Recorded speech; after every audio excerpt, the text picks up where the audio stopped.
Kolbrin Bible, Book 6, Book of Morals and Precepts, Chapter 9, Attitudes of the Real Man 2, Towards Wealth. NPR 9:1.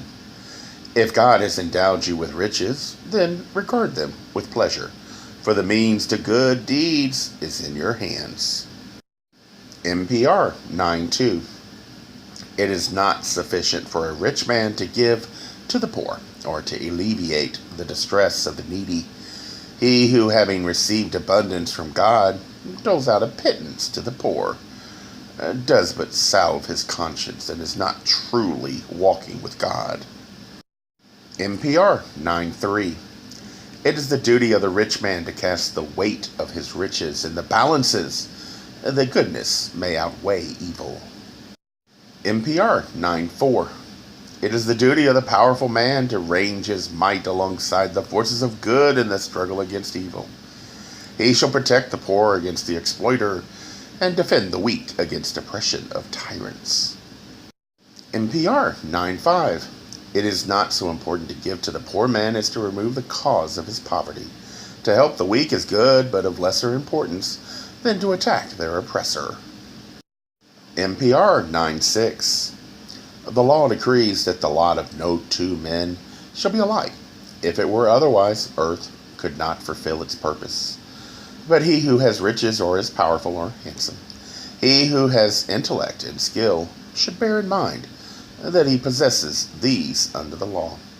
According to the bounty bestowed, so must be the return to the general welfare of man, and a proper accounting will be demanded by the assessors in the Hall of Terror. NPR 9:7. No man is the absolute possessor of riches or estate, for his period of ownership must duly come to an end. Rather, he is the trustee of the riches at his command, and he should regard them accordingly. NPR 9:8. Look for the man of merit and see that he does not go unrewarded. Encourage the craftsman and promote useful works. Let your wealth serve all men and not be dissipated in selfish indulgences. NPR 9:9. Seek out the promoters of poverty and distress and cast your riches in the balances against them. Do not expect life to reward you or even grant you peace or pleasure. The powerful and strong will be your enemies, and even those you serve will betray.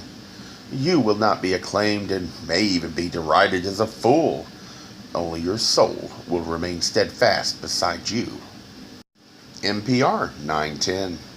A rich man is not wicked because of his riches, for this of itself neither makes a man wicked nor makes him good. It is the manner whereby he deals with his riches that determines a man's status. NPR 9:11. Live in moderate comfort and maintain a position according to your estate. Stint not in the acquisition of learning and things of beauty. Shun ostentation and publicity, for these are props of the weakling. NPR 9:12. The riches, which exceed your modest requirements, are superfluous to your welfare. It is by your dealings with the surplus that you will be judged. NPR 9:13. There is little advantage in the mere possession of riches. The advantage is gained in knowing how to use them. Wait not until men come seeking your compassion. Find them first and assist them without desiring praise or benefit. NPR 9:14. Let not your generosity be hampered by the riches you have. Rejoice in their possession, for if used for good, your pleasure is without blame. But he who stores up riches beyond his needs and puts them to no good use sways his soul in the wrappings of death. NPR 9:15. If rich, become not puffed up because of your possessions. Or if poor, be not downhearted, for God in his goodness metes out happiness to both. NPR 9:16. Count not upon your friends if you are rich and powerful, for they are untried.